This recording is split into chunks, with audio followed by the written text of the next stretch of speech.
The dust motes danced in the single shaft of moonlight slicing through the grimy window. I, Arthur Penhaligon, found myself a captive audience, not of a stage, but of my own living room.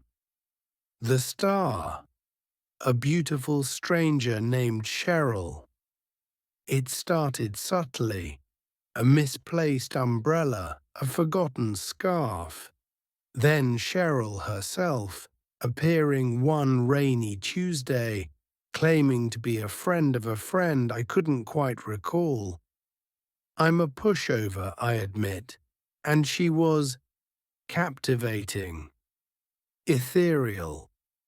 Now, weeks later, she occupied my easy chair every evening, a silent sentinel bathed in the flickering glow of the television. Her skin, almost translucent, seemed to absorb the light, radiating an unnatural luminescence. She sat ramrod straight, hands folded, eyes wide and unblinking, fixed on the screen. It wasn't the TV programs she watched that intrigued me. It was her utter lack of reaction. Sitcoms, documentaries, even the nightly news. Nothing elicited a flicker of emotion. She was a blank canvas, an enigma wrapped in pale skin. I'd find myself drawn to the doorway, hours melting away as I observed her. A creeping unease settled within me. Who was this woman? Where did she come from? And why was she so utterly detached? One evening, as a particularly gruesome scene unfolded on screen, I cleared my throat. Cheryl. Her head turned, slowly, deliberately. Her pale blue eyes, devoid of warmth, fixed on me. It wasn't a startled look, not even a curious one, just awareness, like a machine acknowledging a programmed input. "You're watching me," she stated, her voice a low, almost robotic monotone. A chill snaked down my boxer shorts. It wasn't a question, but an observation, delivered with the same emotionless detachment she displayed towards everything else.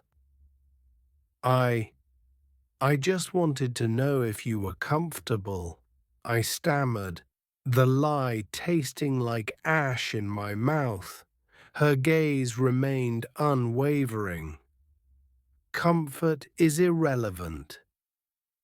She turned back to the television, the cathode rays painting her face in shifting hues of blue and green. I retreated, the silence amplifying the pounding of my heart. That night I couldn't sleep.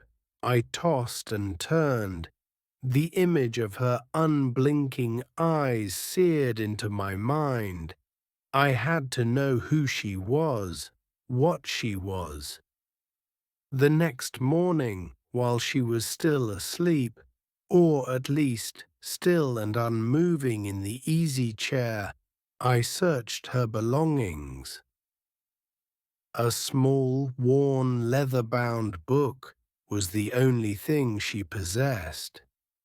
Inside, filled with elegant, spidery handwriting, were pages upon pages of complex equations and diagrams. The final entry, dated just days before she arrived, read, "Phase 1 complete. Subject identified. Insertion successful. Observation protocol initiated." My blood ran tepid. Cheryl wasn't a lost friend of a friend. She was something else entirely. And I, Arthur Penhaligon, was her subject. The beautiful stranger wasn't just watching television. She was watching me.